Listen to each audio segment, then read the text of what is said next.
Paraty Manguinhos também tem um problema escalado também, né, que tem que ser avaliado. Stephanie. As propostas são muito boas, porém não vi contempladas os principais usuários dos ônibus intermunicipais, que são os trabalhadores e estudantes. Atualmente os ônibus saem abarrotados e fica difícil visualizar todas essas pessoas trocando do ônibus, que já não cabe todo mundo para o micro-ônibus. Além disso, estudantes não foram citados. Eles precisam de passe livre, sem restrição de viagens, reconhecimento dos universitários e estudantes do IFE. Aqui é por parte. Primeiro, o problema dos ônibus intermunicipais em geral. Quer dizer, não são tratadas as linhas de ônibus intermunicipais, a não ser com a sua restrição de características, porque o plano de mobilidade é do município de Búzios. Então, o município não tem ingerência, né, nas linhas intermunicipais. Então, por exemplo, o plano em a estação de ônibus de Búzios não pode ditar qual é a frequência, nem aliás, qual é o tipo de frota que o ônibus intermunicipal terá. Isso é do âmbito estadual. O que o município pode fazer é dizer que tipo de veículo ele permite e que itinerários e que vias estão disponíveis para esses ônibus. E nós entendemos é que o pensamento, toda a ideia, né, pensada para a península, pelo seu uso, sua carga já hoje bastante sobrecarregada, não comporta veículos maiores. Então, como é que poderia ser feito esse transporte intermunicipal de Cabo Frio para Búzios sem que haja o transbordo, né, que evidentemente ninguém gosta de fazer, né? Se você adotar veículos com as características de micro-ônibus, que é o que está se pensando para a península, isso poderá ser feito. O que é que implica isso? É que você precisaria, talvez, do dobro de ônibus. Realmente, você tem que ter uma frequência maior para poder ter o mesmo serviço, né? Isso é uma discussão que tem que ser levada. Por exemplo, o governo do Estado vai promover uma licitação de linha de ônibus intermunicipais. Nessa oportunidade, né, seria interessante se levar esse desejo, né, a que se leve em consideração esse tipo de coisa. A empresa que vier a ser a concessionária, que pode ser a mesma de hoje, ou pode ser outra, né, pode ser também questionada e cobrada, né, no sentido de ela oferecer um transporte condizente. Certamente oferecerá, né, se isso for vantagem para todos, porque é a maneira deles terem uma receita maior também. Pode ser também feito acordos, né, entre municípios, de tal forma de que você tem uma tarifa integrada e com a nova rodoviária, essa integração pode funcionar muito bem. Hoje em dia, no Rio de Janeiro, você tem BRTs, né, com linhas alimentadoras, e você tem uma integração, ainda, digamos, um pouco longe do ideal, mas que já é um passo à frente. Você vem numa linha alimentadora, não paga, entra numa outra linha e segue para o seu destino. Então, é pior do que você ir porta a porta? É, sempre. Mas para todos, né, funciona melhor se você vier, por exemplo, de Cabo Frio e trocar na rodoviária um local apropriado para um ônibus local e seguir naquele ônibus que é compatível com as condições de circulação da península, ou, alternativamente, que a linha já venha com uma frota que seja compatível com essa circulação. Então, realmente, Búzios tem algumas peculiaridades, ela tem algumas restrições, e se a gente for vir atender a todos os desejos de todos, o que nós vamos ver é Búzios cada vez com mais automóveis, cada vez com mais gente, e que a gente tem detectado que não é isso que se tem. Agora, a segunda parte falava da preocupação maior com a tarifa dos estudantes. Isso pode ser discutido no âmbito da licitação e até na formação da tarifa. Isso é uma outra discussão. O que acontece? Quanto menor é a tarifa de ônibus, você tem um custo, né, do sistema de ônibus. Quanto menor for a tarifa que o usuário paga, né, você tem duas alternativas. Ou os outros, os pagantes, vão ter que pagar mais, ou você vai ter que tirar de todos os contribuintes um pouco para pagar aquela passagem. Todas as alternativas são válidas, elas têm que ser discutidas. Alguns municípios optam por subsidiar boa parte da tarifa. Outros municípios acham que não. Isso tem que recair totalmente nos usuários. Alguns chegam no meio termo. Enfim, essa é uma discussão que tem que ser aprofundada, principalmente na ocasião da licitação dos ônibus. Se decida, né, qual é o sistema de tarifação e qual é o valor base dessa tarifa. Outra pergunta do Alexandre Verdade. Cadê Alexandre? Não seria uma solução imediata, principalmente nos meses de verão, uma espécie de rodízio de automóveis?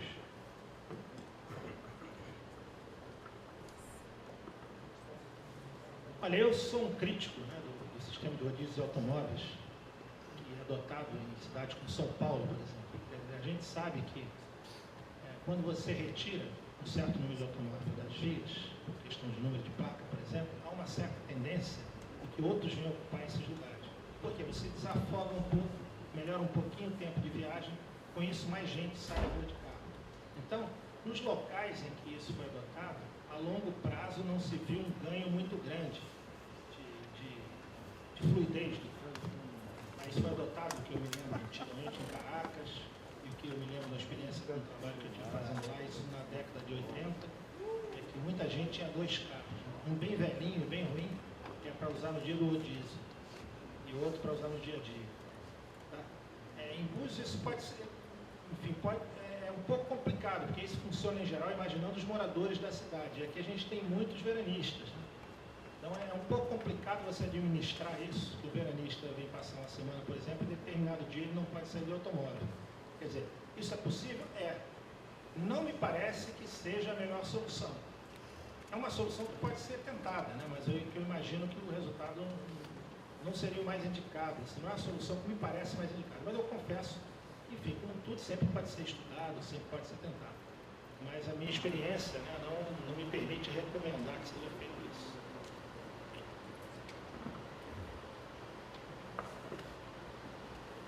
Rogério Del Bosco. Tendo em vista que o modelo Estrada da Usina atenderia todas as demandas de fluxo de trânsito, rotatórias, passarelas, por que não tentar implementá-lo no porte conteúdo do Ceceu à Barbuda, e da Barbuda até Vila Caranga, utilizando-se da via alternativa? Prioridade ao carro. Bom, a questão é o seguinte, pelo que eu coloquei ali, às vezes a gente vai passando, não fica tão claro, que a gente estava considerando aqui, por exemplo, na estrada da Usina Velha, uma nossa proposta que se mantenha 2 faixas por sentido, a capacidade de tráfego seria da ordem de 4.000 veículos por sentido. Seria da ordem de 4.000 veículos por sentido. Se eu não tivesse rotatória, se eu não tivesse passagem elevada de pedestres, por exemplo. Se eu coloco uma rotatória maior, né, compatível com o número de faixas, o que eu vou conseguir? Eu vou ter uma redução, a capacidade não vai ser de 4.000. Se eu coloco a passagem elevada, também eu vou restringir um pouco, mas eu tenho um número de faixas maior. Então, mesmo reduzindo essa capacidade abaixo de 4.000, a gente imagina que vai ter uma capacidade suficiente para o tráfego, apesar dessas medidas. Isso não ocorre na região do Ceceu, por exemplo, porque ali a gente tem uma faixa de tráfego e ali só comporta uma rotatória com uma faixa. Aliás, é o que se quer, né? É humanizado, você não tem espaço, você não quer fazer desapropriações, uma série de coisas. Uma rotatória de uma faixa, ela tem um limite, aí, em torno de 1.000 e poucos veículos. Um pouco menos de 1.000, na verdade, no caso do Ceceu, por causa dos usuários que querem fazer o giro, entrar em Jeribá e sair de Jeribá, para a esquerda, principalmente. Então, esse giro à esquerda compromete bastante a capacidade. Então, ali a gente tem uma limitação de abaixo de 1.000 veículos. Então, esse é o problema. Por isso é que lá a gente tem que tomar algum cuidado, porque tem que reduzir o tráfego primeiro. Só isso. Não é que não possa ser feito, pode. Por exemplo, na via alternativa, deve-se pensar nesse tipo de medida. Porque não se vai querer colocar na via alternativa mais do que 1.000 veículos por sentido. Porque acho muito difícil que se consiga um projeto adequado com as restrições que existem que permita um tráfego maior do que esse. Então, eu não vejo, por exemplo, nenhum impedimento, né, que se tenha esse tipo de medida, rotatórias, favorecimento de pedestre, travessias elevadas, se coloque na via alternativa. Porque ali a rotatória provavelmente que o estudo não foi feito, né? Provavelmente não vai ser um gargalo. E, enfim, é uma solução sempre interessante, inteligente e moderna. Bom, 2 perguntas do Léo. Cadê Léo? Fala para. Juntei as 2, porque estavam separadas, juntei as 2. As simulações consideraram a visão do fluxo de automóveis. A prioridade, conforme o plano diretor, deveria ser dado aos pedestres e ciclistas. Por que não simular facilidades aos pedestres e ciclistas? Primeira pergunta. E de que maneira, que tipo de recursos serão propostos para diminuir ou manter a velocidade de 40 km, máxima de 40 km por hora? Vamos primeiro para as simulações, né? A gente, acho que deu para ver ali, claro, primeira coisa, vamos dar, simulações são simulações, né? O mais importante ali, inclusive, a gente calibrou o melhor possível, de acordo com o que a gente observou, a gente fez pesquisas no dia, então a gente está bastante, vamos dizer, confortável com as simulações, mas claro que ela não é, vamos dizer assim, o rigor da realidade. Agora, ali nós simulamos também a travessia de pedestres, naquele trecho que é o mais crítico, onde fica geralmente o guardinha ali, atravessando as pessoas. Então, em algumas das simulações, a maioria delas, fora do... A única que não é do semáforo, né, Marcelo? Então, fora aquela do semáforo, a prioridade é do pedestre. Então, aquilo dali já está com a prioridade do pedestre e ele não foi o fator, vamos dizer assim, mais importante da limitação de capacidade. Então, não há nenhuma dificuldade. Quando você coloca o semáforo, ele frequentemente ele dá mais fluidez em vez de menos. E ele disciplina, vamos dizer, a travessia de pedestre. O pedestre não tem a prioridade total, quer dizer, o cara não bota a perna ali e todo o tráfego tem que parar, mas ele talvez tenha que esperar alguns segundos para juntar 2 ou 3 e atravessar. Quer dizer, isso pode e deve, né, ser pensado para que essa espera seja razoável. Quer dizer, o balanceamento, né, entre o fluxo de veículos e o automóvel e as pessoas. Não quer dizer com isso que o pedestre não esteja sendo colocado em segundo plano, etc. Mas a gente tem que lembrar que você tem muita gente, a gente quer que mais gente, né, se desloque de transporte coletivo. E esse pessoal é penalizado se você tem um congestionamento na Bento Dantas, que quer a gente queira, quer não, é a via arterial da península. Então você tem que ter alguma fluidez, alguma velocidade. Não precisa ser 60 km por hora. Mas 30, 40 seria interessante. Hoje a gente tem 10, né, frequentemente, 14. Isso impõe uma penalidade muito grande para o usuário de ônibus. É com esse que nós estamos preocupados. Então, se houvesse uma maneira, né, de segurar os automóveis ali e passar só os ônibus, né, isso pode ser feito, mas seria uma medida drástica, né, proibir a passagem automóvel. Não teria problema nenhum. Mas a ideia é balancear e mostrar que esse balanceamento é possível sem penalizar excessivamente o pedestre. Mas essa foi a intenção. Essa pergunta era sobre o que mesmo? Como você disciplinar a velocidade? Primeiro, vamos imaginar, com rotatórias e speed tables, elas são, vamos dizer assim, intuitivamente, você tem uma redução da velocidade, tá? Até abaixo de 40 km, normalmente abaixo de 40 km. Outra maneira é os tradicionais, com sinalização, você pode ter repressão com radares ou não. Né? Hoje o que acontece é que a gente nem atinge 40 km por hora, com dificuldade, né? São algumas horários do dia e algumas regiões. Então, é possível disciplinar. E o que aconteceria se a velocidade fosse maior? Se for possível, né, que a velocidade seja maior, enfim, é porque a fluidez do tráfego é maior também. Você vai ter um aumento no risco de acidente. Então, é interessante que tenha uma fiscalização eficiente quanto a isso. Isso pode ser automatizado com radares ou com agentes públicos. Né? Mas, enfim, não vemos como sendo uma dificuldade maior, né, você restringir ou controlar a velocidade. Hernan Katz. Acorda aí, Hernan. Como conseguir que a licitação de transporte público não seja manipulada pelas atuais empresas não santas, é isso? Não santas, não republicanas, seria melhor, por assim dizer, e que seja democrática, transparente, ética e consciente de ser um serviço público. Isso foge da alçada até do Eduardo, né? Foge do plano de mobilidade, mas como a gente tem experiência grande nisso, então o que a gente sabe que é o primeiro passo, né, é que a cidade seja atuante, que o poder concedente seja sério, isso a gente acredita que em Búzios, a nossa experiência tem sido muito boa quanto a isso, o poder é um pessoal sério, trabalhador e tudo mais. Esse é o primeiro passo. Depois que se tenha regras do jogo, da licitação muito claras, muito transparentes, e que não direcionem para ninguém. Agora, existe um problema que realmente é difícil de transpor, é que as empresas que estão operando, não só aqui como em qualquer cidade, elas têm um ganho, elas têm uma vantagem inicial, que elas conhecem exatamente o negócio. Então elas conhecem o ponto fraco, onde é que o calo aperta. E o competidor de fora tem informação sempre menor. Então, como é que se pode fazer uma competição mais justa? Quando você disponibiliza abertamente todas as informações que você tem disponível, quando você cobra que essas informações sejam claras, e principalmente quando você tem regras, sistemas de controle, como por exemplo um leque de indicadores de qualidade, tá, que mostra claramente que você vai exigir qualidade, que aquela qualidade vai exigir. Então, se for a mesma empresa continuar, ela vai ter que mudar, né, esse comportamento. Talvez ela não se interesse tanto por isso, né? Mas realmente, fórmula mágica, né, para garantir que as empresas de ônibus não se articulem de alguma forma, né? Isso aí, infelizmente, na nossa também não temos. Cláudio Agalusa. Não vi, com todo respeito, a FGV, nada além do plano capitaneado pelo Beto Bloch. Por que a FGV é gasto para o contribuinte? Você, Humberto, Bloch e os concursados podem fazer muito bem. Agradeço a reverência, doutor, mas vou deixar para o Eduardo responder. Bom, eu posso responder em parte, né? A primeira coisa, a gente analisou o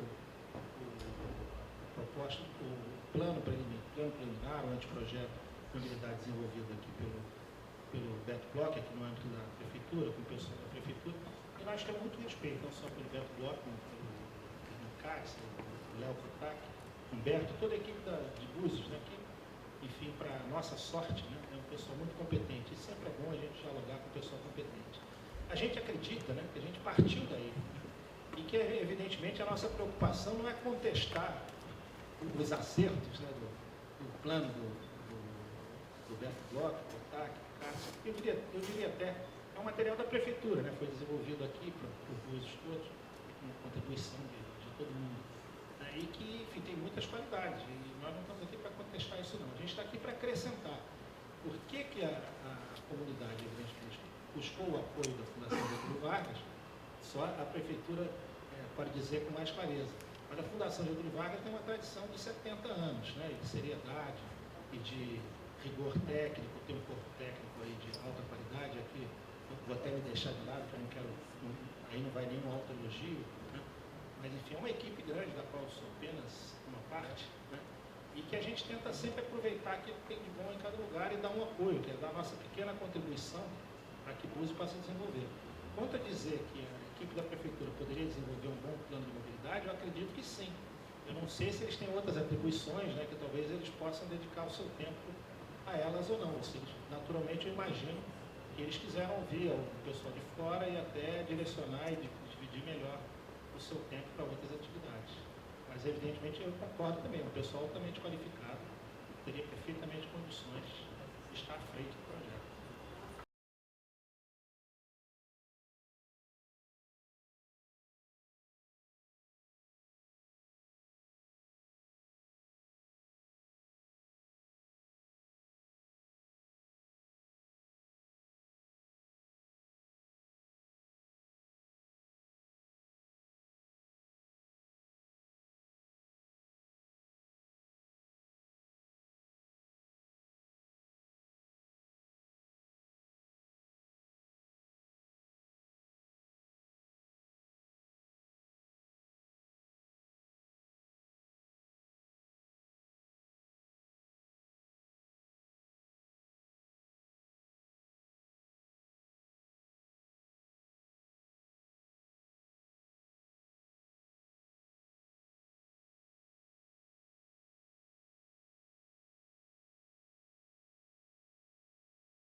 priorizadas? Quais são as emergências? Qual é o modelo ideal? Já está proposto um modelo básico aí para ser discutido. Não sei se é o ideal, até porque, até como conversei antecipadamente, somos ignorantes, gostaríamos de aprofundar, né, esses tópicos. É difícil fazer numa audiência assimilar esse material. Então, qual seria a ideia? Tem um modelo ideal, a gente gostaria de ter algumas questões assim encaminhadas, até mesmo a FGV, tipo, quais são as medidas emergenciais? O que é a prioridade? E quais são os projetos de transição? E discutir, vamos dizer, encaminhar primeiramente para que nessa terceira audiência sejam esclarecidas essas dúvidas. Então é preciso ter uma agenda para isso. Tipo, até o carnaval tem que encaminhar à prefeitura as dúvidas, as questões, as análises da sociedade. Daniel, por isso, a ouvidoria no site da prefeitura e a Secretaria de Planejamento e a Secretaria de Desenvolvimento Urbano está à disposição para receber esses questionamentos, essas dúvidas, essas colocações e contribuições. Desde a primeira audiência, a ouvidoria no site está à disposição. Não, agora, mas foi esclarecido antes, quando eu fiz a pergunta, não tinha sido dito que ia ser a terceira audiência. Em princípio, iam ser só duas. Agora, depois foi dito que ia acontecer a terceira. Então, a pergunta era para perguntar da terceira. E como encaminhar essas questões para que elas sejam amadurecidas e respondidas antes da audiência. Até porque até a própria FGV vai precisar de tempo para avaliar isso. Bom, entre a primeira e a segunda audiência, que é essa, foi viabilizado esse canal. Né? Tudo bem. Eu acho que a gente tem que tomar cuidado para não confundir, né, as ações que serão propostas pelo plano com o plano.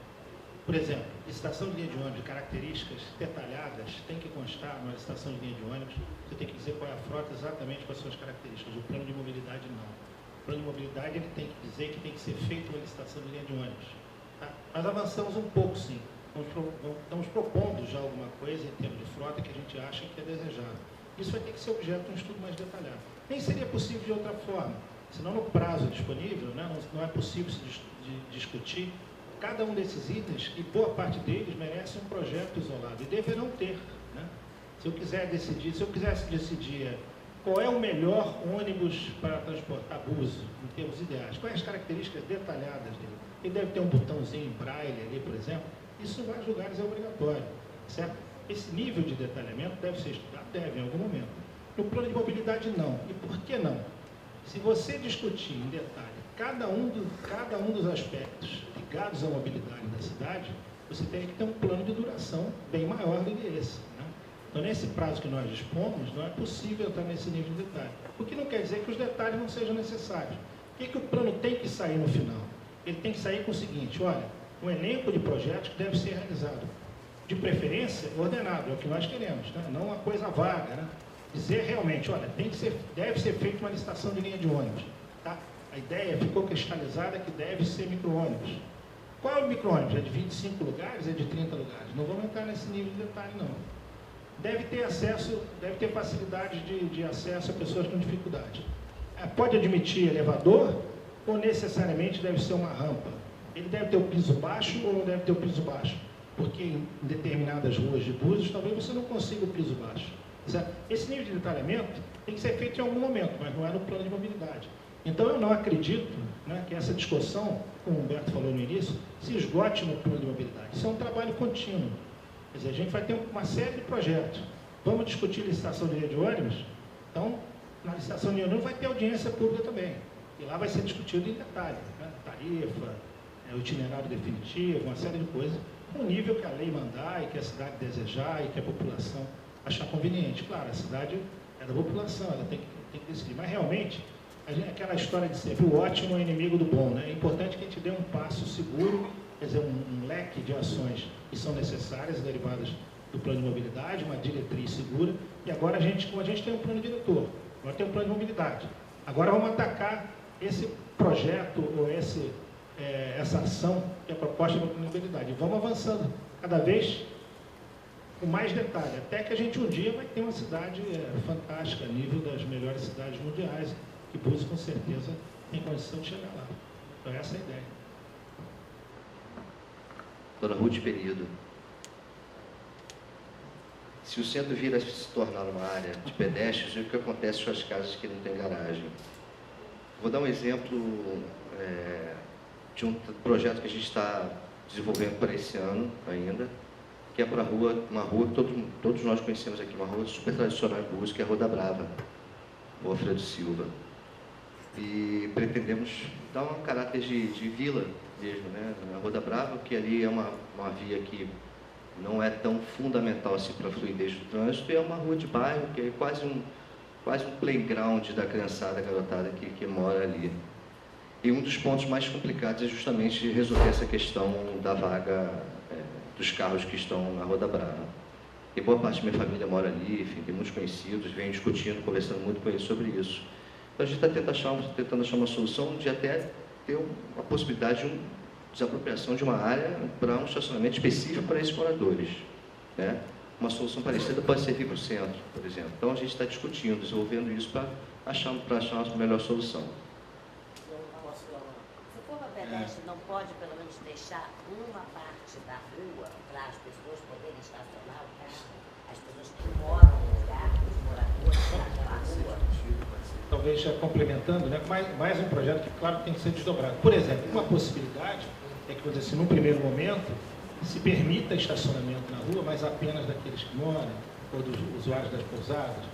Uma outra possibilidade é se criar uma moção de estacionamento ali próximo, existe até uma área propícia para isso, e que esses moradores tenham uma prioridade ou tenham um valor mais baixo para utilizar. Enfim, há várias oportunidades, né? Quer dizer, a intenção nunca é de penalizar, né, um grupo de pessoas. Porque a maioria do povo da cidade não tem realmente garagem, entendeu? E tem pessoas que são defeituosas, que não adianta botar um estacionamento que seja longe, que a pessoa vai fazer o quê? Entendeu? Ela não vai acessar a casa O acesso era permitido, a chegada até a Fica confuso. O acesso, dona Ruth, naturalmente o acesso às pousadas, às casas, serão garantidos. As ruas terão trecho carroçável, terão bairros de carga e descarga. Isso é um detalhamento de projeto que há que se ter seu desdobramento, né? E buscar soluções. Naturalmente, a gente não vai desembarcar uma pessoa com um cadeirante da estrada da usina e fazê-lo andar até a José Penedo, né? César Augusto Luiz, por exemplo. Como é complicada a gestão, né? Tem que se discutir, buscar soluções. Acho que esse é o caminho, esse é o exercício. Otávio Fagundes. Aqui já foi? O projeto de urbanização do Índio da Costa, principalmente na José Bento Ribeiro Dantas e via alternativa, irá esperar o projeto final de mobilidade urbana? Em que momento o projeto será unido ao outro? Nosso entendimento, bom, se você se refere ao plano de mobilidade, né, praticamente a plano de mobilidade está nos seus momentos finais, faltam poucos meses, 1 mês, 2 meses para terminar, e, enfim, nesse meio termo, enfim, praticamente já terminou. Se você está querendo dizer, todos os projetos que vão ser sugeridos pelo plano de mobilidade, não. Quer dizer, alguma coisa da ideia, né, do conceito do Índio da Costa podem ser aplicadas de imediato. Outras dependem de algumas ações complementares, né? Enfim, não há, vamos dizer assim, uma relação de dependência da implantação do conceito da Costa, até porque o projeto tem que ser feito ainda, né? A gente tem um conceito que tem que ser desenvolvido e há tempo ainda para ele ser desenvolvido. Não há relação de dependência entre todas as ações sugeridas e o início da implantação do projeto concebido, né, por enquanto, nos níveis, né, ou na linha que o Índio da Costa propôs. Alguma coisa pode ser feita de imediato, alguma coisa tem que ser modificada, como a gente sugeriu, que é uma coisa, inclusive, mais à frente, provavelmente, né, nós vamos conversar com o pessoal deles, passar nossas ideias, eles vão querer, enfim, discutir alguma coisa e eventualmente, uma modificação não vai ser exatamente o que nós estamos propondo, mas alguma coisa semelhante que atinja o mesmo objetivo.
Quando é que a gente vai assimilar? Eu me surpreendo um pouco, porque eu acho que teve, vamos dizer assim, a gente focou aqui principalmente nas proposições mesmo, né? Por exemplo, você deu o exemplo do micro-ônibus. Nós estamos muito seguros, né, de que as linhas de ônibus deverão ser micro-ônibus. Então não há muito o que debater quanto a isso, né? No que diz respeito a ônibus, nós estamos bastante convictos também que nós vamos ter dois tipos de veículos. O que não está bem amarrado, mas que nós vamos deixar bem avançado, quais serão os itinerários propostos, qual deve ser a frequência de cada um deles, como é que ele deve funcionar. Então, tudo isso vai ser bem definido. Agora, tem algumas coisas que não são, vamos dizer, objeto de discussão. Por exemplo, é objeto de discussão dizer que o ônibus deve ter uma frequência adequada, ou que ele deve trafegar à noite, que deve ter uma solução para isso. Isso é necessariamente vago, porque evidentemente não se pode discutir com a população se ele deve passar de 5 em 5 minutos ou de 6 em 6 minutos. Isso a gente tem que propor, né? E exigir determinados padrões de qualidade. Se, na prática, isso não funcionar, os próprios indicadores de qualidade vão impor que essa mudança seja feita. Daí, dando o exemplo aqui do transporte público, né, mostra que ele automaticamente é aprimorado. E se você impõe indicadores de qualidade, toda vez que aquele indicador não é atendido, alguma medida tem que ser tomada. Podemos falar alguma coisa em termos de via alternativa. Nós estamos dizendo que é necessário que haja uma via alternativa. Se não houver via alternativa, as diversas das proposições não vão funcionar. Quer dizer, o problema de congestionamento dificilmente vai ser resolvido e a abrangência do transporte público dificilmente vai ser abrangida sem uma via alternativa. Então, isso também está definido, tem que ter. Nós também estamos deixando bastante claro que a via alternativa, tal como ela existe hoje, não é alternativa. Algumas pessoas, né, as próprias pesquisas realizadas mostram que o percentual relativamente pequeno utiliza a via alternativa, mesmo no dia a dia da cidade. Enfim, eu acredito que a gente foi bastante assertivo. Em alguns casos existem opções. Para dar um exemplo bastante polêmico aqui, para mostrar que nós não estamos aqui fugindo da coisa, a gente poderia dizer o seguinte: se a gente colocasse um semáforo hoje no CECEU, a situação ia melhorar sim. O que nós não somos assertivos? No sentido que temos que discutir com o pessoal da prefeitura, sentir a temperatura da cidade, ver é isso que a cidade quer, ou vamos conviver um pouco dessa forma e tomar outras medidas que tornem desnecessária a aplicação do semáforo. Isso necessariamente ficou em aberto. E isso aí tem que ser aprimorado e a gente vai ter que evoluir. Em algum momento, quer dizer, a Fundação Getúlio Vargas, que eu aqui estou representando, né, tem que assinar embaixo de uma proposta. E vai ser sempre em diálogo com a equipe da prefeitura e vai levar em consideração o que foi discutido na audiência pública. Eu acho que essa é a oportunidade para se colocar. O que foi colocado aqui tem várias coisas que algumas pessoas poderiam dizer. Eu dei o exemplo do semáforo, porque até me espanta um pouco que ninguém tenha dito assim, não, quero semáforo em hipótese alguma, por exemplo. É uma decisão. É porque não foi Então, ótimo. Nós perguntado e desejamos não foi perguntado, por isso que ninguém falou. Estava combinado de passar a palavra. Semáforo Vamos findar as perguntas escritas, fazer essas 3 últimas e a gente abre para Hélio. Faz essa sequência, ver o que é. Messi já tinha pedido, Tairone, Beto Lopes. Vamos lá. 3 perguntas. Um dos mapas apresentados mostra uma mancha cinza sobre os bairros de Manguinhos e Jeribá. Acredito que já seja pela ocupação já... Sim, o mapa cinza do Google Earth, que eu acho que você deve ter pego alguma coisa. Sim, a base. Sim. Mostra. Na área continental, vemos ainda muito verde. Uma grande rodoviária com shopping center, etc. Não é mais um descaso com o meio ambiente? Este que é a base de nosso turismo, além desses bolsões de estacionamento que podem ser as custas de desmatamento. Qual é o teu nome, desculpe? João Gabriel, eu vi, inclusive isso me fez querer escrever, que eu vi você falando, fazer mais talvez bolsão de estacionamento na região do Roda Brava. Não, querido, você não entendeu, não é bolsão de estacionamento. Eu vou precisar essa palavra. Sim. Então, esses bolsões... Uma área de estacionamento especificamente para o morador da Brava, mas isso é uma das possibilidades. Sim, o morador da Brava vai querer guardar o seu carro perto da casa dele, correto? E ele também quer calçada, ele também quer ciclovia, ele quer também uma área pública para brincar, ele quer uma calçada, uma rua adequada. Então, é um desafio achar justamente esse meio tempo. Sim, naturalmente, tudo isso tem que ser considerado. João, Eu acho que isso também é no âmbito do executivo, no momento de desenvolver os projetos e aprová-los através, inclusive, dos seus conselhos. Conselho de Meio Ambiente, Conselho de Planejamento, que agora voltou da Câmara aprovada, acredito eu que vai para a sanção do prefeito sua publicação e várias as regras e legislações pertinentes, naturalmente. Criou esse plano que hoje está sendo apresentado quando apresenta que o ideal é que seja construído, não que seja ideal, mas que vocês estão trazendo, a proposta que vocês trazem, dizem que vai ser construída uma rodoviária com shopping center, etc. O impacto ambiental disso está sendo estudado? Minha pergunta é essa. Naturalmente que deverá ser. E nós estamos construindo instrumentos. A gente vê sim, pelo histórico. Sim, no mapa, de fato, verdade. Não houve um estudo para Um histórico de ocupação não muito adequada, né? Que a gente agora tem que correr atrás dessa demanda.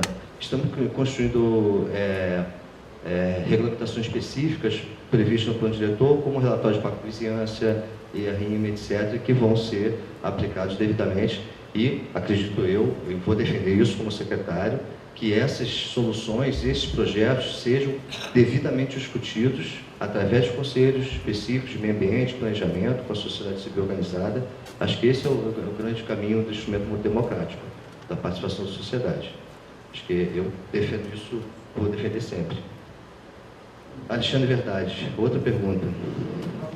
Cara, essa pergunta já foi respondida quando da apresentação do Índio da Costa, mas vamos lá. O escritório do Índio da Costa não deveria ser contratado após a elaboração do plano de mobilidade, já que um complementa o outro? O que o escritório do Índio da Costa apresentou até o momento foi uma proposta conceitual, não foi um projeto definido, né? Essa outra eu não vou responder, que foi respondida lá atrás, cara. E essa contratação deveria ser licitada, já foi respondido quando da apresentação de Índio da Costa. Você quer responder, Eduardo? A contratação não, mas eu posso dizer da pertinência, né, de se fazer uma proposição conceitual do Índio da Costa, se deveria ser antes ou posterior ao plano de mobilidade. Eu diria que pode ser numa oportunidade ou na outra. O que acontece é o seguinte: isso foi estudado antes do plano de mobilidade. Aproveita-se esse estudo. A gente aproveita todos os estudos que foram realizados. Né? Isso daí passou a ser um insumo. Enfim, um grupo muito competente se debruçou sobre a cidade, chegou a um conceito. Isso merece uma análise. Foi bom, nós, enfim, a maioria né, bom, de boa qualidade mesmo. Isso aí foi incorporado. E, aliás, o próprio trabalho do Índio da Costa reflete muitas ideias que vinham já do plano anteprojeto de plano de mobilidade desenvolvido pela própria prefeitura, a pessoa do Roberto Bloch, do Léo Patac, do Hernan Katz, que vinham trabalhando em cima disso. Ele não partiu do zero, não. E, enfim, para nós foi um ponto de partida muito interessante, porque a gente, olha, isso aí já foi bastante pensado, vamos partir disso. Se a gente encontrasse problemas sérios, e os problemas que nós encontramos, nós elencamos aqui, nós vamos tratá-los e buscar, porque nós estamos entendendo que isso não fácil. Se ele fosse feito posteriormente ao plano de mobilidade, talvez ele fosse um pouco diferente, né? Mas não seria pior, nem melhor. Enfim, ele pode ser feito antes, poderia ter sido feito em conjunto, ou poderia ser feito depois. De fato, o projeto em si será feito depois. E a ideia geral foi preservada.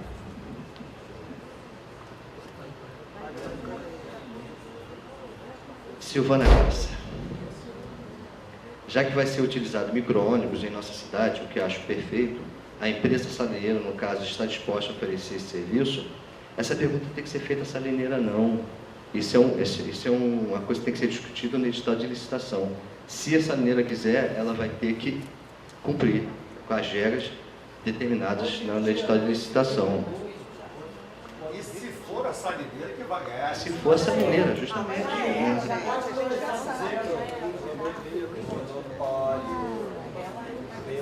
A pergunta do Zé é isso. A pergunta é se a salineira se disporia a operar as linhas de ônibus com micro-ônibus.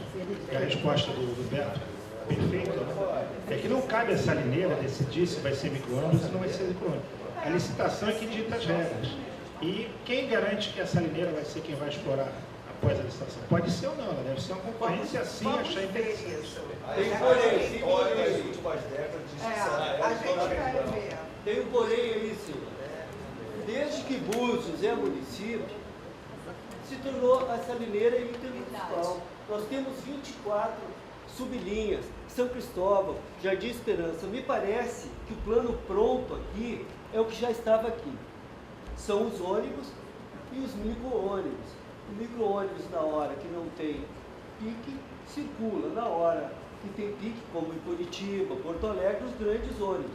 Isso é uma ideia que mais ou menos ela está esboçada aqui. Agora, o Detro é que vai determinar realmente qual é a empresa, quem vai ganhar. Porque o monopólio é do Detro. O nosso monopólio, o prefeito, nem o prefeito realmente teve tempo de fazer, que é organizar as vans, que já era para ter sido feito aqui, senhores. Está tudo escrito. O doutor ali, inteligentemente, nos passa o que nós trabalhamos lá atrás. Só houve o quê? Quem pegar e estudar isso em casa, vai ver que houve uma modernização adequada à globalização. Porque lá atrás, 168 entidades, como nós estamos aqui, apresentamos soluções. O que houve nisso, a gente não pôde acompanhar e o poder público não traz os recursos do Ministério das Cidades. Existem cidades do Sul que têm o dinheiro. Aqui não tem custos nesses projetos e nem estão falando de onde vai sair o dinheiro para as desapropriações. Ou seja, o plano de mobilidade ele tem que avançar até em cifras e tem que avançar até como nós vamos tratar com o governo federal. É isso, senhores. Tudo escrito, nós só estamos reescrevendo uma coisa de 2003, 2004, num blá blá blá sem fim. O que nós precisamos é ação, gente. É cumprir a lei, é o fiscal da prefeitura fiscalizar, é o funcionário público trabalhar decentemente. É isso. Obrigado à Fundação Getúlio Vargas. Pois nós, buzianos, as nossas entidades, terceiro setor, primeiro setor, nós sempre apresentamos soluções. As pessoas vão em casa e estudam. É só em casa estudar.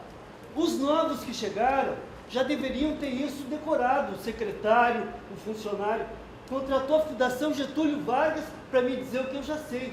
Não desmerecendo, porque eu estudo muito pela Fundação. Quem foi contratado está aqui prestando serviço.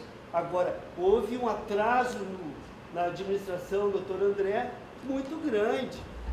Então, quem sabe agora, junto com a Câmara, a população estuda em casa, começa a dar soluções pelo Facebook, manda cá, para nós chegar aqui não ter que ir discutindo, que pode até parecer uma briga de ego. Você já fez a sua colocação, por favor.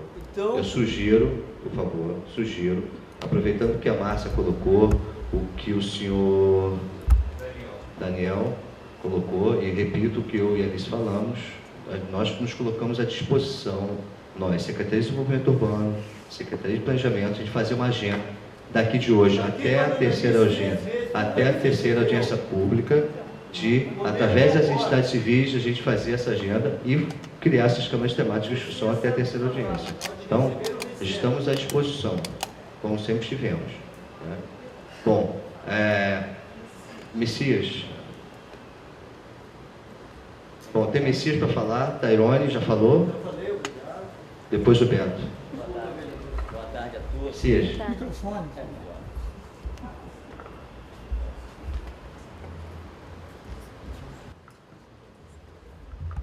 Bem, boa tarde a todos. Na verdade, eu vou dar uma contribuição como vereador, porque toda essa discussão, nós precisamos, como cidade, estar sincronizados e tendo muita clareza sobre tudo que tem acontecido na cidade, porque senão a gente vai ficar nesse vai e volta, como cachorro que quer morder o rabo e não sai disso. O plano diretor de 2006, eu participei desse processo, eu era vereador na Câmara já, participei da comissão que discutiu toda a elaboração daquela proposta, um plano diretor.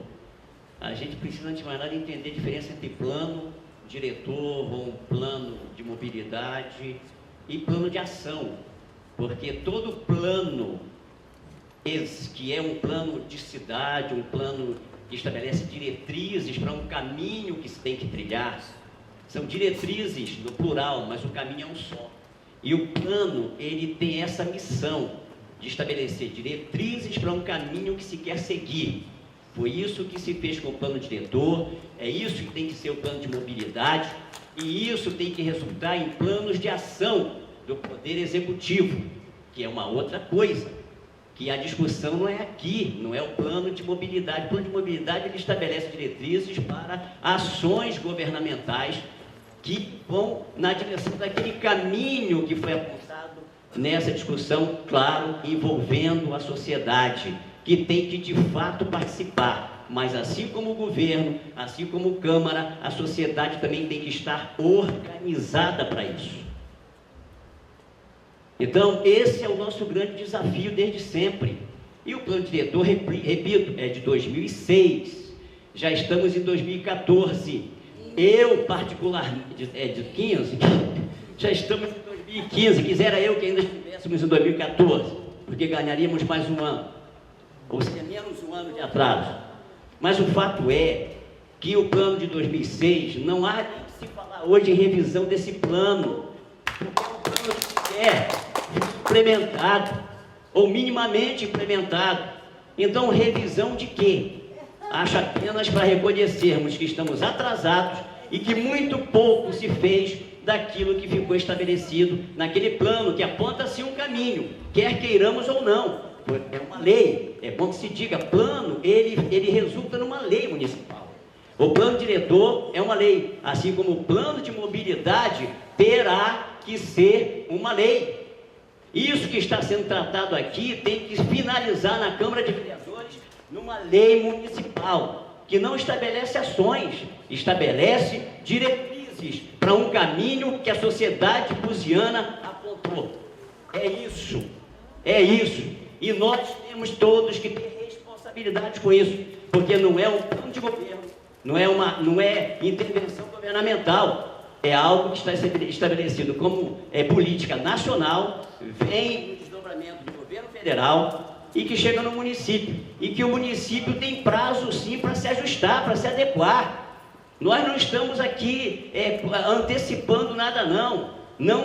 Eu não vejo, eu falo como vereador e buziano que está envolvido nesse processo há muitos anos e que lamenta muito todo esse atraso. Não há pressa, há atraso. Muito atraso, e nós temos que recuperar isso, enquanto ainda dá tempo. Então, a questão que o Tairone colocou, a Câmara de Vereadores, audiência sobre uma prioridade que é a ciclovia. A ciclovia, Tairone, eu disse para ele, Tairone, ciclovia como plano cicloviário da cidade, ou uma malha cicloviária da cidade, isso está dito já no plano diretor de 2006. Assim como o plano de estacionamento está dito já no plano diretor de 2006. Assim como mobilidade urbana já está dito já lá no plano diretor de 2006. Então, nós precisamos tão somente... Nós precisamos resgatar, recuperar esse tempo. Né? Nós precisamos recuperar, porque nós estamos no atraso, Tairone. E aí na Câmara, a Câmara de Vereadores, no tempo dela, quando para a proposta chegar lá, para ser discutida e ser encaminhada para votação, ela terá também que abrir a discussão com a sociedade. Eu estou aqui dizendo que seria um vereador que vou estimular os pares a realizar não só reuniões, que já são parte do trabalho das comissões da casa, mas também audiências públicas, para ampliar a discussão e finalizar na aprovação da lei, que será o Plano Municipal de Mobilidade Urbana. Lei. E aí o governo municipal, seja este que está, ou o próximo que virá, não interessa. Ele não é de governo, é da sociedade.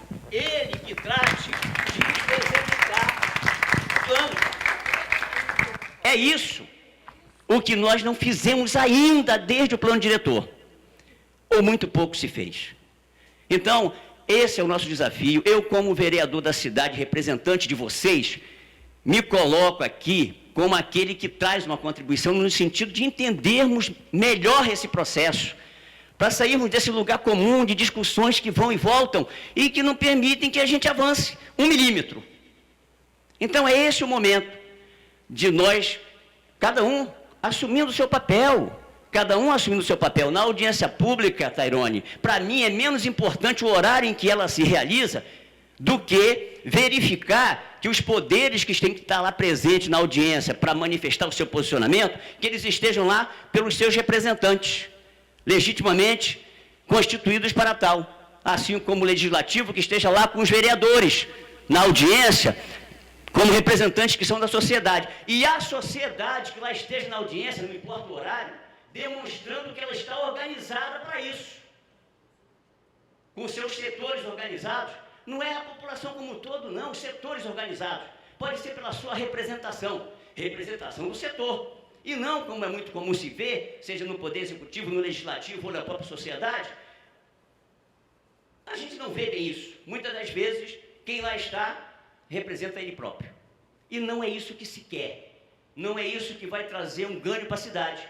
Os poderes têm que estar representados por aqueles que têm legitimidade para isso, e a sociedade também, organizada, tem que lá estar pelos seus representantes, não importa o horário que seja da reunião ou da audiência. Melhor que seja um horário mais adequado, mas se não for, que todos se organizem, e tem como se organizar, e precisam se organizar, para que a gente possa avançar nessas discussões. Então, é essa a contribuição que eu quero dar.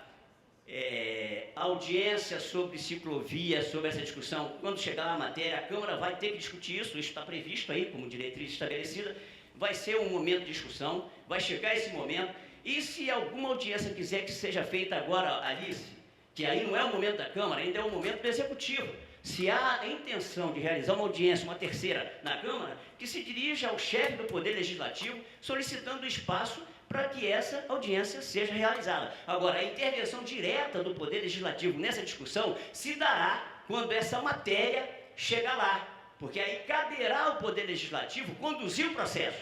Por enquanto, nós, como vocês, estamos aqui acompanhando e contribuindo para uma discussão que está sendo conduzida da forma que tem que ser, por aquele que tem legitimidade para isso, que é o Poder Executivo Municipal. E ele que faça o seu trabalho direitinho. Pela Fundação Getúlio Vargas, que seja, mas que chegue com uma proposta que passou pela contribuição da sociedade e que resulte nesse plano de ação. Não falemos aqui desse plano diretor, na verdade, o plano de mobilidade também é um plano diretor, ele estabelece diretrizes. E aí sim, depois disso, com a lei aprovada, aí, senhores, vamos todos cobrar e, de maneira organizada, manter a mobilização, porque senão, finalizando, concluindo minha fala, ilustrando, senão parece que todos nós queremos um único produto, muito lindo, muito bem acabado, que esgota toda uma discussão, mas que parece que é tão bonito esse produto que todo mundo depois quer que ele fique guardado numa gaveta, como plano diretor, e passam 8 anos que todo mundo brigou para que tudo estivesse colocado ali, e na verdade não é isso, porque ele estabelece o caminho. Mas depois disso, muito trabalho, Tairone, há de se fazer para transformar essas diretrizes em ações efetivas, em planos, em projetos executivos completos, prevendo recursos, o custo disso. E nós sabemos já de antemão que o município não tem condição de executar com os recursos que tem. Vai ter que buscar no governo federal, e eles lá vão perguntar, cadê o plano? Cadê a lei? Cadê o projeto? O município vai ter que ter respostas para todas essas perguntas, porque senão não recebe nada e não vai fazer nada. Obrigado. Eu gostaria só aproveitar o seu gancho. Dá uma vacina para a gente, então, porque, na verdade, você foi vereador desde 2006 até agora. E a Alice foi da Secretaria de Planejamento de lá até agora. Eu acho que vocês têm uma experiência muito grande para nos dizer. Primeiro de tudo, parabéns a todos que estão aí comandando esse trabalho. Eu não quero me alongar. Lamento a ausência dos outros vereadores aqui. Lamento de verdade, eles tinham que estar aqui. Isso é uma audiência pública, eles tinham que estar aqui. Do prefeito ter saído, eu acho que tinha que estar todo mundo aqui, porque está todo mundo conversando apoliticamente. Está todo mundo sem partido, está todo mundo somando.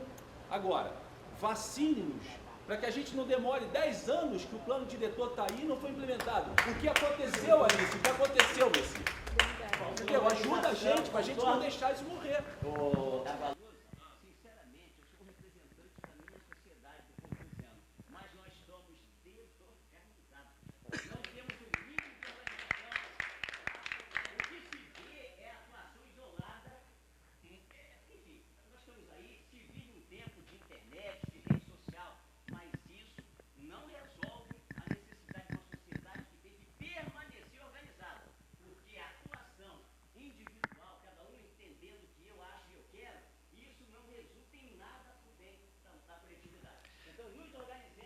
Messias.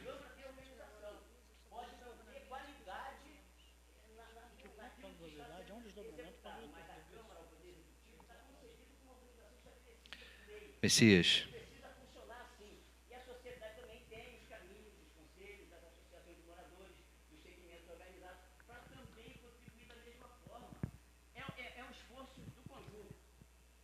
E cada um assumindo sua responsabilidade. Verdade, Messias.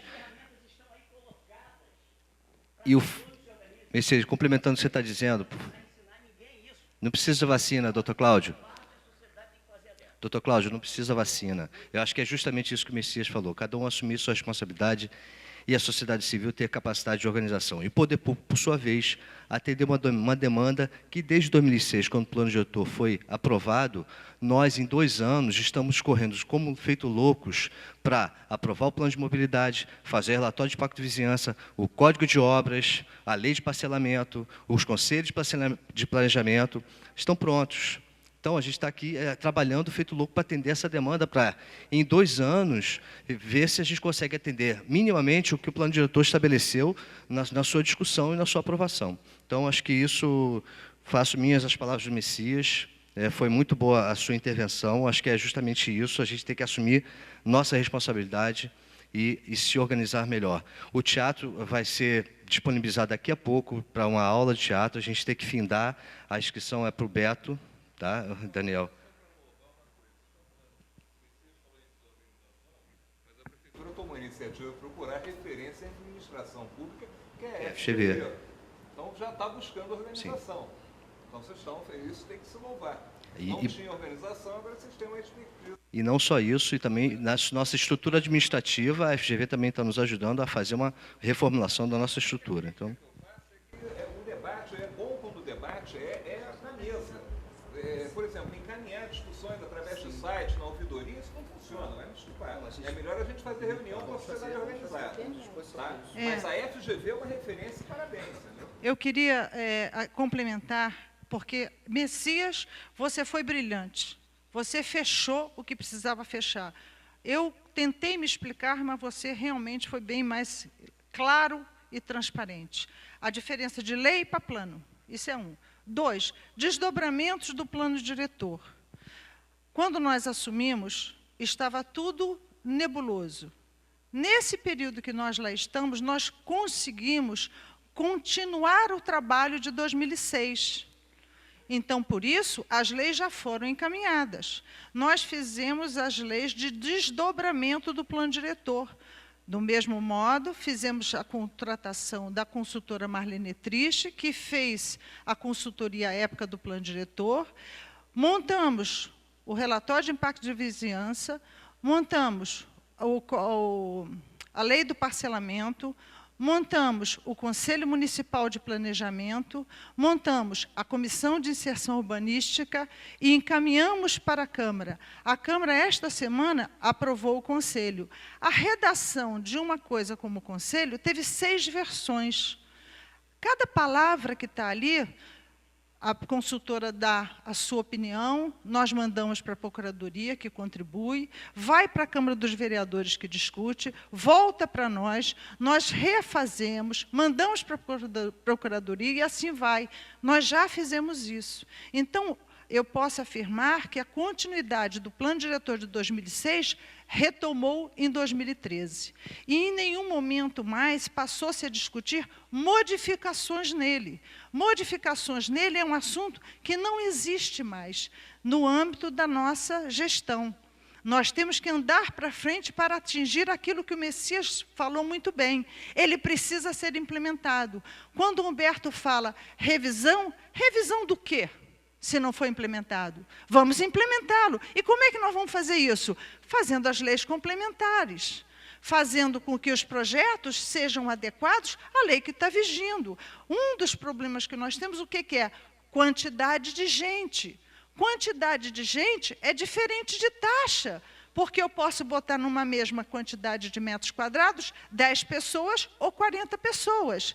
O que aconteceu com a referência que o Humberto fez do condomínio de Jeribá? Hoje, a existência daquele condomínio é um entrave a uma via alternativa muito mais fluida, muito mais inteligente, muito melhor. Ali poderia, hoje, quando a gente se dá conta de que aquele condomínio é um problema enorme, é um osso fraturado no meio de Jeribá, a gente diz, meu Deus, por que aprovaram isso? Por que fizeram dessa forma? Por que isso passou incólume? Não se esqueça que quando eu estive na Câmara dos Vereadores, falando sobre o comportamento da Secretaria, porque até dizer que nós somos contra condomínio, nós somos contra isso ou contra aquilo, nós não somos contra nada, nós só somos a favor da lei. A lei que foi decidida pelo povo. E vamos continuar sendo. Isso não tenha dúvida. Agora, o trabalho que eu tive a honra de participar em 2006, Cláudio, eu continuo fazendo com a mesma força. E por isso que o plano de mobilidade foi uma das primeiras coisas que nós fizemos. Pegamos o início do trabalho que o Bloch fez, mudamos para Getúlio Vargas e continuamos fazendo as temáticas. Por isso que a primeira coisa que eu falei hoje com o prefeito foi pedir para que houvesse uma terceira audiência pública para dar oportunidade para as pessoas participarem mais. Só isso. Muito obrigada.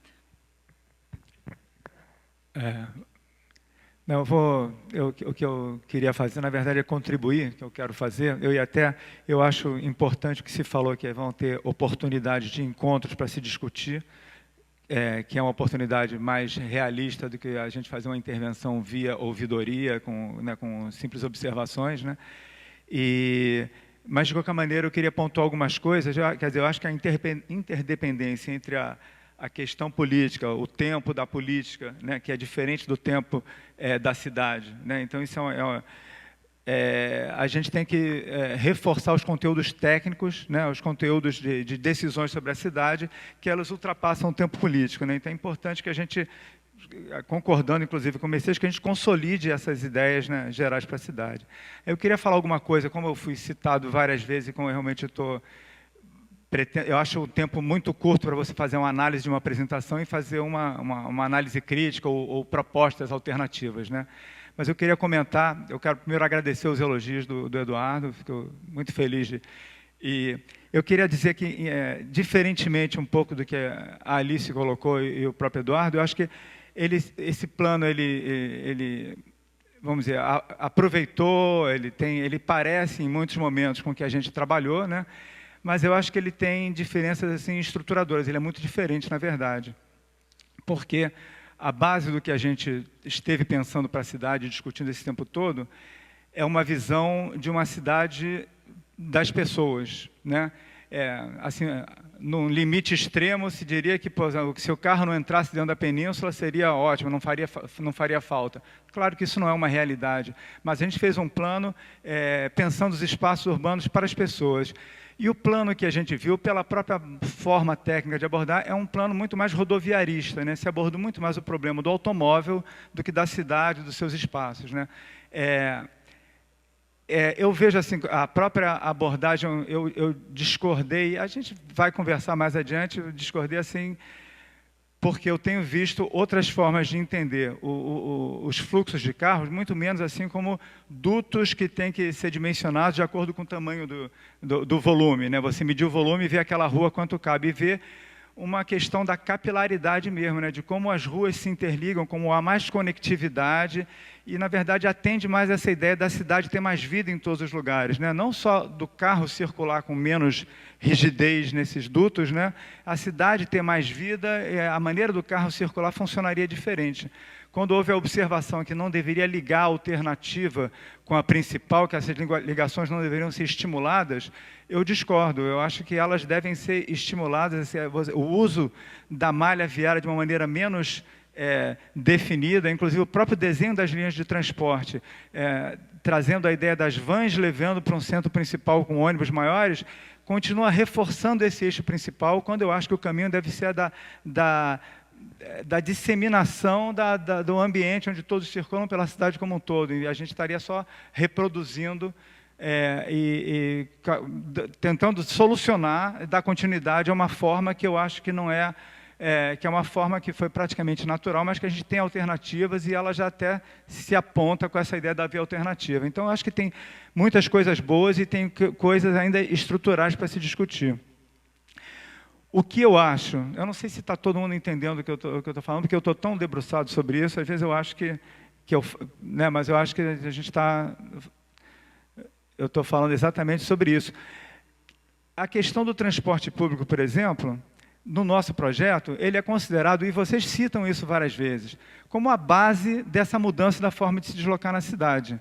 Agora, isso como ideia estruturadora é uma coisa, agora você fazer no seu projeto do que vai ser o transporte público, de como é que as ruas vão funcionar, é que vai fazer com que esse discurso se torne realidade. Então, o discurso da cidade do pedestre, da cidade do ciclista, ele é lindo. Aí você faz um desenho que ele acaba, às vezes, não te levando a isso. Eu sei porque eu já vi cidades na Europa que hoje em dia estão revendo isso, que tiveram um discurso do pedestre e que, na verdade, desenharam a cidade em cima desse discurso e esse desenho, na verdade, levava ao contrário, a maior circulação de automóveis, na verdade, dentro da cidade, para chegar aos estacionamentos que estariam no centro, subterrâneos e tudo, mas que, na verdade, você cria um fluxo de automóveis dentro da cidade. Então, se a gente acredita que o transporte público, e vocês concordam com isso o tempo todo, né, é a base dessa mudança da forma de se deslocar na cidade, esse transporte público ele tem que ser mais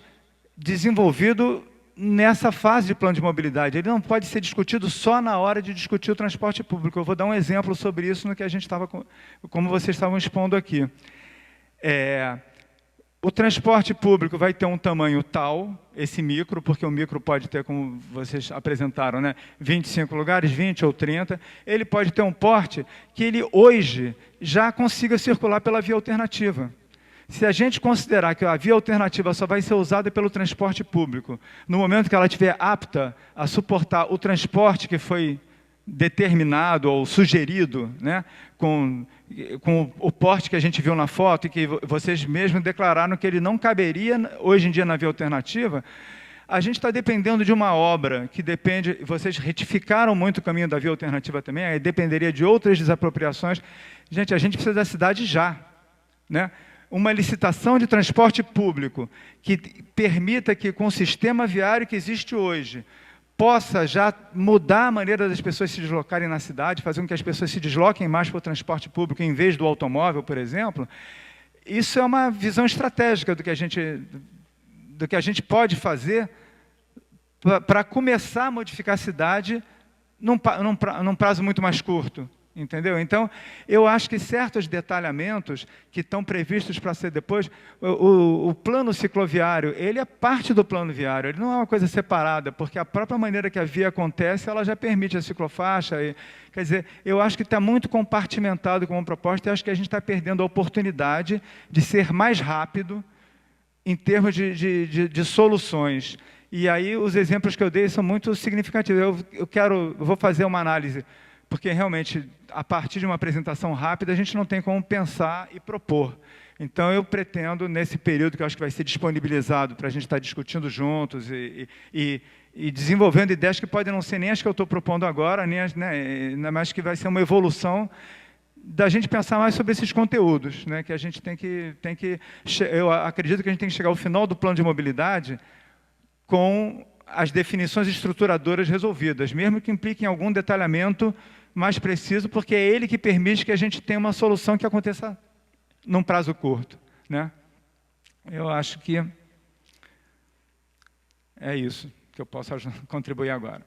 Obrigado.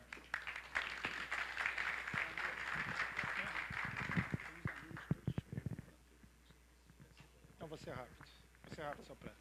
Só para não deixar o Roberto Bloch sem uma... quer dizer, eu acho que a gente concorda, na realidade, mais do que discute. E, por exemplo, mas há algumas diferenças, como ele mesmo mencionou, que são, enfim, conceitos diferentes. A ideia, que eu não sei se ficou bem clara, mas que eu acho que é fundamental de dizer, qual é a ideia que a gente fala que a via alternativa ela não deve estimular o fluxo de veículos, né, de um lado para outro, de Bento Ribeiro Dantas e da via alternativa. É porque, na realidade, a ideia é que você tenha dois sistemas que vão dizer, seriam as duas artérias da cidade, e que se você tiver um fluxo muito irregular, evidentemente que se as pessoas vêm pela alternativa, e elas têm o seu destino, né, entre a José Bento Dantas e a via alternativa, é óbvio que elas têm que ser possível nesse deslocamento. O objetivo não é bloquear e fazer uma via expressa, né, nem na Bento Pedro Dantas, nem na via alternativa. Espero não ter passado essa impressão. Tá certo? Isso tem que ser possível. Mas é muito ruim que você, por exemplo, quando você toca em alguns pontos, se você vier a tocar a via alternativa com a José Bento Pedro Dantas, você pode, por características, às vezes, pequenas, de ganho de tempo aqui, ganho de tempo ali, você gerar gargalos. Então, essa é a ideia. O que a gente entende é que o Búzios precisa reduzir muito o seu número de veículos. E a gente tem que pensar no automóvel, porque o automóvel é o problema. Se você não se foca no problema e resolver o problema, né, o automóvel não é a solução, o automóvel é o problema. O que nós detectamos? É que não há solução se não se mudar a maneira de se pensar o automóvel. Quer dizer, o automóvel não pode ser o meio principal de deslocamento. Não há solução assim. Tá certo? Então, isso acho que nós estamos de acordo. Então, se nós não reduzirmos muito esse fluxo, nós vamos ter muita dificuldade de implantar essas soluções todas, essa ideia que, enfim, que todos nós queremos, né? Uma cidade mais humana, aquilo que já foi discutido assim várias vezes, e que vem conceitos que vêm desde o plano do Bloco, Kotak e CATS, e é o pensamento da prefeitura, é o nosso pensamento também. Quando se fala em soluções imediatas, existem muitas que podem ser tomadas. Como eu dei o exemplo ali, por exemplo, a gente não pode se furtar de mostrar o semáforo, porque o semáforo ele é uma solução imediata. Né? A dúvida é uma solução imediata ou uma solução imediatista? Né? Esse é que tem que se pensar. Quer dizer, nós queremos ter ganhos imediatos. Se eu fosse dizer para vocês agora, como é que a gente pode melhorar ali a situação do CECEU da noite para o dia? A gente pode botar um semáforo ali que vai melhorar. Vai resolver para todo sempre? Não, não vai. Vai resolver para janeiro? Não sei. Vai ficar melhor. Melhor eu garanto que sim. Agora, é isso que a cidade quer? Aí é a tal questão das diretrizes. Onde é que a gente quer chegar? Então, vamos ver, nós não queremos isso, então o que a gente tem que fazer para não chegar naquilo? Não chegar onde a gente quer. Tá certo? Agora, o nível de detalhamento do plano de mobilidade, se a gente avançar demais e detalhar demais, a gente perde o embalo, né? A gente perde o tempo. Se a gente começar a detalhar demais, o tempo que nós dispomos não vai ser suficiente. Certo? Seria um prazer, né, a gente conseguir avançar no plano de mobilidade e nos seus desdobramentos. Seria ótimo, nós gostaríamos muito de fazer isso. Mas a gente tem que concluir esse plano de mobilidade. Né? É importante que a gente feche com diretrizes acertadas, consensuadas com os representantes da população, com a sociedade, etc., e que esse trabalho continua, né, com a equipe da prefeitura e com os arquitetos todos, que, enfim, muito bom, né, e que quando precisarem da nossa ajuda, do nosso apoio, nós estamos lá disponíveis para isso. Só isso. Obrigado. Bom, vou encerrar aqui. Só para ficar pautado, reforçando o que eu e a Alice falamos, estamos à disposição para promover essa agenda imediata. A partir de amanhã, estamos à disposição das entidades civis para marcar logo esse agendamento das câmaras técnicas de discussão, o que eu venho fazendo com a minha equipe interna, com o Beto Bloch e o Léo, porque vários questionamentos dele, colocações são bastante pertinentes, eu quero me desdobrar também, não só com a participação deles, mas também das entidades civis no âmbito da minha secretaria. Então, estou à disposição. A partir de amanhã, vamos já fazer essa agenda até a próxima audiência pública. Queria agradecer a presença de todo mundo e pedir desculpa para o pessoal aí do teatro, que a gente acabou alongando um pouco, do cinema, desculpe, do cinema, que acabou se alongando um pouco mais.